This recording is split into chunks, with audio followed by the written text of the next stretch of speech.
بسم اللہ الرحمن الرحیم۔ السلام علیکم۔ مزمل انفو میں خوش آمدید۔ رانی ہمارے پرانے محلے کی ایک لڑکی تھی اور اس قدر خوبصورت تھی کہ اس کے مقابلے کی کوئی لڑکی نہیں تھی، مگر محلے والے رانی کے بارے میں ایسی بات کہتے تھے جس پر یقین کرنا ناممکن سا تھا۔ محلے کے کچھ لوگوں کا کہنا تھا کہ رانی کوئی لڑکی نہیں ہے بلکہ خواجہ سرا ہے۔ یہ بات اپنے آپ میں کافی حد تک عجیب تھی۔ رانی کے کسی بھی انداز سے نہیں لگتا تھا کہ وہ لڑکی نہیں ہے، نہ ہی اس کی آواز سے، نہ جسامت سے، نہ چال ڈھال سے۔ پھر کیوں محلے کے کچھ لوگ اس کے بارے میں ایسی باتیں کرتے تھے؟ جہاں رانی کو آدھے محلے والے خواجہ سرا مانتے تھے، وہیں آدھے لوگ یہ بھی کہتے تھے شریف اور سادہ سی لڑکی ہے، بس ذرا سا رنگ روپ باقی لڑکیوں سے خوبصورت ہے، اس لیے کچھ لوگ اسے خواجہ سرا سمجھتے ہیں۔ مجھے یہ بات ہضم نہیں ہوئی۔ اگر کسی کا رنگ روپ خوبصورت ہے تو اس کا مطلب یہ نہیں ہوتا کہ وہ خواجہ سرا ہے۔ مجھے نہ تو کبھی رانی سے ہمدردی تھی اور نہ ہی محلے والوں کی باتوں میں کوئی دلچسپی تھی، مگر دل میں ایک تجسس، ایک سسپینس سا پیدا ہو گیا تھا کہ یہ چکر کیا ہے۔ میں نے رانی کے گھر کے بہت سارے لوگوں سے پتہ کروانے کی کوشش کی، سب کا یہی جواب تھا کہ وہ لڑکی ہے، مگر محلے والے کسی بنا پر یہ بات کر رہے تھے اور کس بات کے جواب میں اکثر وہ یہ کہتے تھے اب گھر والے تو اپنی اولاد کی عیب چھپائیں گے نا۔ سچ تو یہ ہے کہ رانی ایک خواجہ سرا پیدا ہوئی تھی۔ جس دائی نے ڈیلیوری کی تھی اس نے خود یہ بات بتائی تھی۔ اب اپنی عزت بچانے کے لیے اس کے گھر والے جھوٹ بول رہے ہیں۔ میرا تجسس ختم ہونے کی بجائے مزید بڑھ گیا کہ یہ گتھی الجھتی چلی جا رہی ہے، آخر حقیقت کیا تھی۔ میں محلے کے ایک بزرگ کے پاس گیا اور اس سے دائی اور رانی کے حوالے سے میں نے اس سے سوال جواب کرنا سٹارٹ کر دیا۔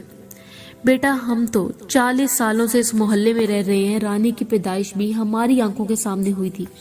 ہم نے کبھی ایسی کوئی بات نہیں سنی اس زمانے میں، لیکن پچھلے چند سالوں سے یہ بات پورے محلے میں مشہور ہو گئی ہے۔ اب سچ ہے یا جھوٹ ہے یہ تو اللہ ہی بہتر جانے۔ سچ جو بھی تھا، لیکن رانی اس قدر بدنام ہو چکی تھی کہ اس کا گھر سے نکلنا بھی بند کر دیا گیا تھا۔ اب وہ کبھی کبھی اپنے چھوٹے بھائی کے ساتھ یہاں وہاں چلی جاتی۔ مجھے اب اس پر تھوڑا سا ترس آنے لگا تھا۔ محلے والوں سے خدا پوچھے انہوں نے کس طرح ایک شریف لڑکی کو بدنام کر دیا تھا۔ انہی باتوں کی وجہ سے تو کوئی رانی سے شادی کے لیے تیار نہیں تھا۔ یہ باتیں ہمارے محلے میں تو کیا، آس پاس کے 5 محلوں تک پھیل چکی تھی۔ تبھی رانی کے لیے کوئی رشتہ نہیں آتا تھا، حالانکہ وہ سب سے زیادہ خوبصورت لڑکی تھی۔ ایک بار تو اس کے طے شدہ منگنی بھی ٹوٹ گئی۔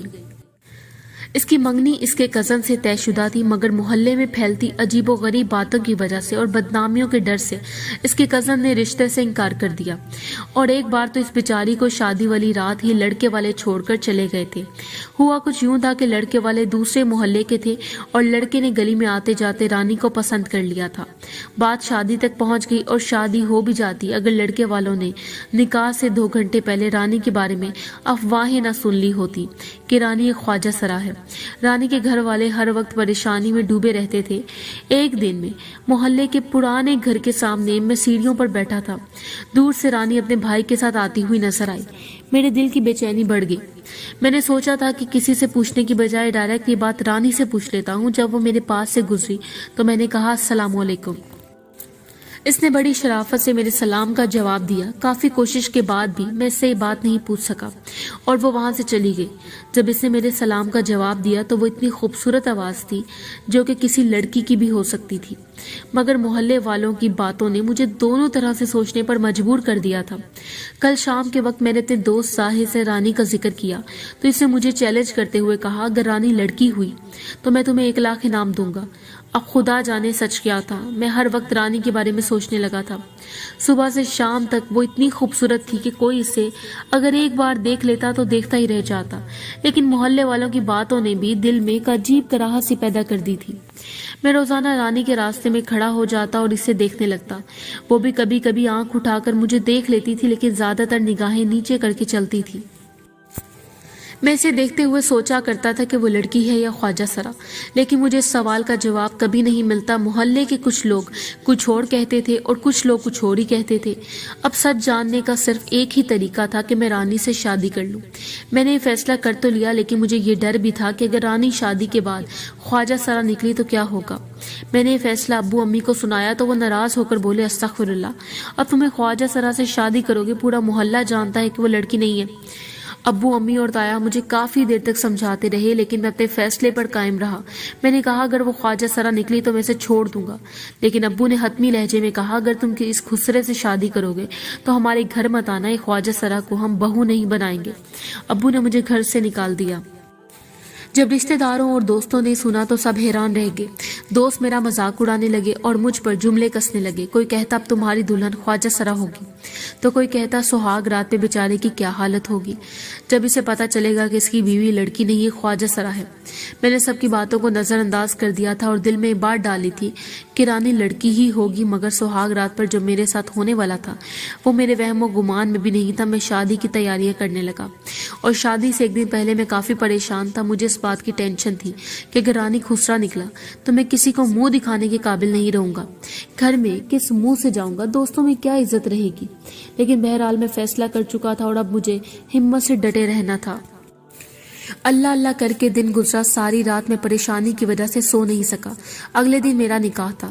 صبح جب میں تیار ہو کر نکاح کے لیے باہر نکلا، آج میرا دل مطمئن تھا، لیکن جب یہ دیکھ کر میری حیرت کی انتہا نہ رہی جب میں نے دیکھا کہ میرا نکاح میں میرا کوئی بھی رشتہ دار دوست نہیں آیا۔ مجھے اس بات کا بہت دکھ ہوا۔ مجھے اپنے گھر والوں سے یہ امید نہ تھی۔ میری شادی پر کوئی نہیں آیا، نہ میرے دوست، نہ میرے رشتہ دار اور نہ ہی میرے گھر والے۔ سب کو ایسا لگ رہا تھا کہ میں شادی نہیں کوئی گناہ کر رہا ہوں، لیکن مجھے کسی کی بھی پرواہ نہیں تھی۔ لیکن میں خود بھی الجھن میری بڑھتی جا رہی تھی۔ شادی میں جتنی دیر رسمیں چلتی رہی میرا دل دھڑکتا رہا، انتظار کرتا رہا سہاگ رات کا، جب مجھے رانی کے بارے میں سچ پتہ چلنا تھا۔ پتہ نہیں اس وقت میری حالت کیا ہوگی۔ میں رانی کو ڈولی میں بٹھا کر اپنے گھر لے آیا اور رانی کو کمرے میں بٹھا دیا۔ رانی کے ساتھ اس کی ماں بھی تھی اور بہن بھی ساتھ آئی تھی، جو 2-3 گھنٹے وہاں بیٹھ کر چلی گئی۔ اب رات ہو چکی تھی اور مجھے رانی کے کمرے میں جانا تھا، لیکن سوچ کر میں ڈر رہا تھا کہ جانے کیا ہوگا۔ کمرے میں چلا تو گیا جہاں مجھے اس کے ساتھ سہاگ رات منانی تھی، لیکن میں جیسے ہی کمرے میں داخل ہوا تو میں نے وہاں جا کر ایک عجیب چیز دیکھی کہ رانی دلہن کے لباس میں نماز پڑھ رہی تھی۔ یہ چیز اچھی تھی لیکن عجیب بھی۔ نماز پڑھ کے وہ گھونگھٹ لیے بیڈ پر بیٹھ گئی۔ عجیب اس لیے لگی کیونکہ اس لڑکی کو دلہن کے لباس میں نماز پڑھتے ہوئے پہلی دفعہ میں نے دیکھا۔ میری دھڑکنیں تیز تھی کہ نہ جانے کیا ہوگا، اور مجھے جاننے کی دلچسپی بھی تھی رانی کے بارے میں کہ رانی کے بارے میں جو باتیں مشہور تھیں ان میں کتنی سچائی ہوگی۔ اس کے بعد میں نے رانی کے پاس جا کر سلام کیا تو اس نے بہت محبت سے سلام کا جواب دیا۔ میں اس کے پاس بیٹھ گیا اور میں سوچ رہا تھا کہ رانی سے کیسے اور کیا بات کروں۔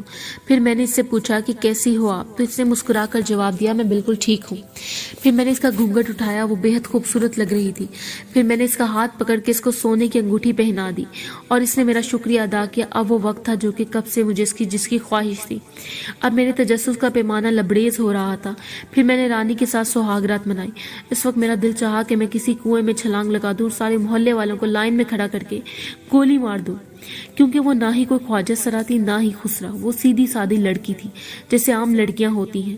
میرے سارے وہم و گمان ختم ہو چکے تھے اور مجھے اس بات کی خوشی بھی تھی، لیکن ساتھ میں بہت زیادہ شرمندگی تھی کہ کیسے ایک شریف اور نیک لڑکی پر شک کرتا رہا اور اسے خواجہ سرا سمجھتا رہا۔ اب پچھتاوا اور شرمندگی مجھے ساری زندگی رہنی تھی، اور محلے والوں کو دیکھو کیسے ایک معصوم لڑکی کو بدنام کر دیا تھا اور اس کا جینا حرام کر دیا تھا۔ اب میں نے فیصلہ کر لیا تھا کہ رانی کو ساری زندگی خوش رکھوں گا۔ اگلی صبح میری زندگی کی سب سے خوبصورت حسین صبح تھی، جب رانی میری بیوی تھی اور میں رانی سے شادی کر کے بہت زیادہ خوش تھا۔ اگلی صبح مجھے کچھ محلے والوں اور میرے کچھ دوستوں نے گھیر لیا اور پوچھا کیسی رہی تمہاری خواجہ سرا کے ساتھ سہاگ رات۔ مجھے بہت غصہ آیا اور میں نے سب پہ لعنتیں بھیجی اور کہا دل کرتا ہے آپ سب کو شوٹ کر دوں، کیسے ایک معصوم لڑکی کو بدنام کیا۔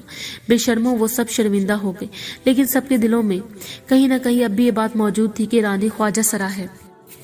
لیکن 1 سال بعد جب میرا اور رانی کا بیٹا پیدا ہو گیا تب سب کو یقین آ گیا اور سب سے بری طرح شرمندہ ہو گئے۔ سب حیران اور پریشان تھے کہ یہ کیا ہو گیا اور کیسے ہو گیا۔ اب تو میرے گھر والوں کو بھی سب پتہ چلا تو وہ بھی شرمندہ ہو کر مجھ سے معافی مانگنے لگے۔ پھر مجھے اور رانی کو ساتھ گھر لیے۔ رانی بھی میرے ساتھ بہت خوش تھی۔ ایک دن باتوں باتوں میں نے رانی سے پوچھا کہ خواجہ سرا والی بات محلے میں کیسے مشہور ہو گئی، تو رانی نے مسکراتے ہوئے بتایا کہ جس کالج میں پڑھتی تھی وہاں ایک کبیر نام کا ایک لوفر لڑکا تھا۔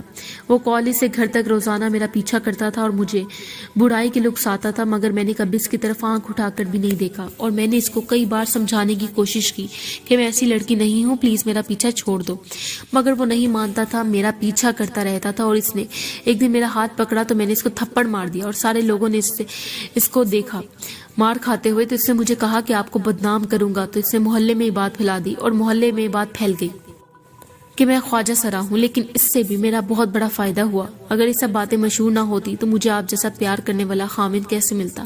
تو میں نے رانی کی باتیں سن کر مسکرا دیا، اور مجھے پورا یقین تھا اگر میری شادی رانی کے علاوہ کسی اور سے ہوتی تو میں کبھی اتنا خوش نہ ہوتا جتنا رانی کے ساتھ شادی کر کے خوش تھا۔